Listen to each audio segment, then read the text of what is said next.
polling stations across Moldova have already closed. On Sunday, Moldovans went to vote in parliamentary election, which has been dubbed by President Maia Sandu the most consequential in the country's history. And to talk about it, we're joined by Adam Burakowski, professor of the Institute of Political Studies at the Polish Academy of Sciences. Good evening. Good evening. So, what's your first reaction to the early partial results we were receiving from Moldova? According to the latest update, after 26% of votes counted, some 40% of voters decided to put their faith in the ruling party, the PAS.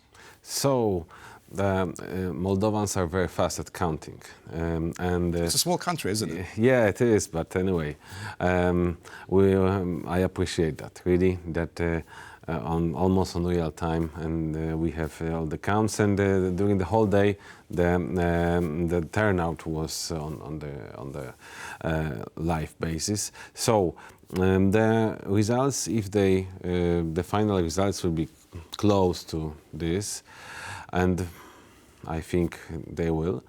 So the ruling party would have to find a coalition partner. And I think the pro-Western line will be maintained. But the coalition might be a very complicated one for the ruling party. Precisely. So who could be this partner? Because as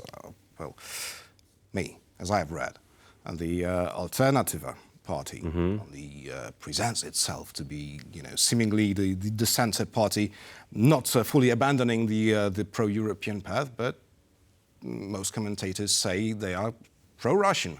So, yes, the Alternative Party is composed of some politicians that in the past they were pro-Russian, and one of them, Stoyanoglu, was even a counter-candidate for Maia Sandu in the presidential election last year. But they are claiming that they are pro-European, pro-Western. But I didn't have that part in mind when I was speaking about a possible coalition. The other is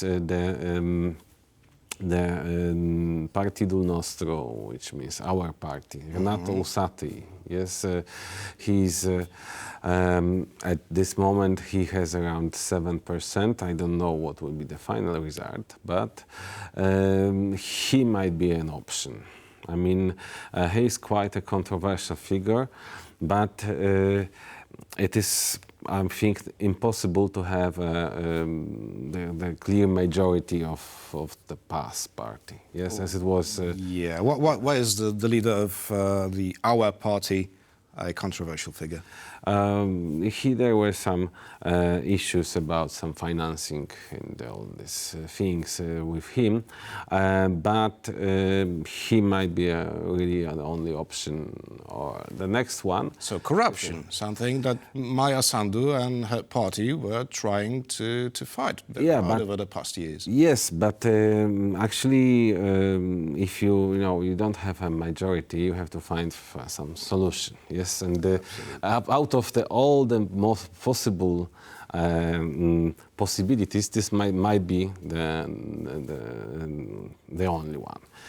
Then there is a unionist party. Unionist in the sense that they want to be a part of Romania and to return that the Republic of Moldova should unite once again with Romania, which happened after the First World War, and it was like the status quo ante before Russia annexed that part. But this is not a very popular program on both sides, both in Republic of Moldova and in Romania, because of many reasons. One of them, and the most important, is the economic reason. It might not pay off for the So Romanians simply don't want to annex their compatriots from Moldova? They don't want to annex, no. And this is, I mean, there are some people in Romania who advocate for that, but this is not a majority. They just want to have a good neighborhood policy with the Republic of Moldova, and they want to help the Republic of Moldova to join the European Union, and then they could be together in the European Union, which has no borders, and Romania quite recently entered the Schengen zone from the 1st of January. So the best possible scenario as for now for Romania and for the ruling party in Moldova is that Moldova should join the European Union and the Schengen zone. So this is the thing. Now let's talk about the turnout. What was it this time? It was a little bit more than 50, like 52 or something. Where they are still counting the diaspora votes, and I think some election places they are still open. But that's rather disappointing. I mean, yeah. Given Maia Sandu's commands on this vote, that it is the absolutely crucial vote for the country, only half of all the voters decided to go to polling stations. Yes, but if you see at the map, actually the regions where the ruling party is more popular, which is Chisinau and the surroundings, and also the diaspora, the turnout there is a little bit bigger. So these are the people who voted for joining the European Union in the referendum last year. And the turnout is lower in pro-Russian regions like Gagauzia.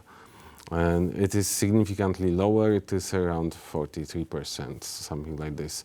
So, and also Transnistria, which is part of the country that doesn't recognize the government. Now, how to interpret it? Because I guess that Russia also tried to mobilize its supporters in Moldova to go to vote, right? We've heard about these operations, including Orthodox priests, right, that were supposed to tell their parishioners to vote for pro-Russian parties. So the answer is that even the pro-Russian voters, they are not die-hard, in the sense that it is not very easy to mobilize them. And they just want to have good relations with Russia. But they also, some of them at least, they want to have a good relation with the European Union as well.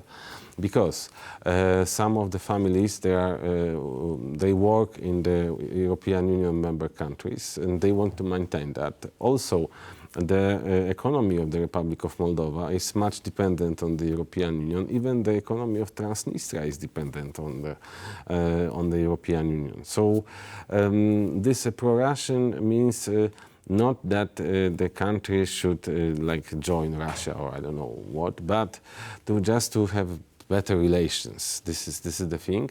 I mean, on the population level, the parties are something different. The parties, some of the politicians, they travel to Moscow. They show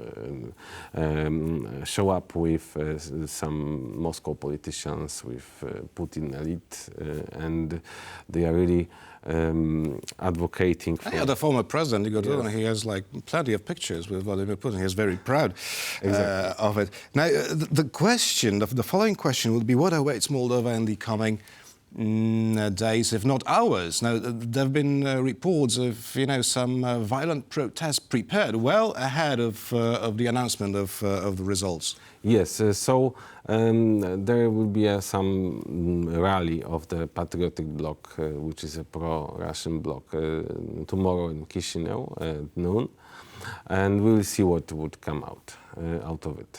So the leaders of the Patriotic Bloc, they just asked their supporters to come, and we'll see. But if the result will be clear, then I mean there will be no problem. Just peaceful rally. But if they will be on the margin, because we still have only 1/4 of the votes counted, yes. So we are speaking at the moment when we still don't have the final results.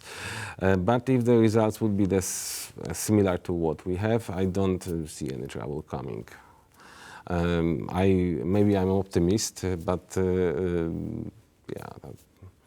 Let's keep this optimism. Absolutely, absolutely. Even though we've also had some reports of Moldovans being trained in Serbia by Russian special forces operatives in shooting, basically. So let's hope it doesn't come to that. Now, lastly, I'd like to ask you what needs to change, because, well, if the results stay as they are at the very moment, so some 40% for the ruling country, that's a strong mandate from the society for the ruling party. Nevertheless, corruption is still a huge problem.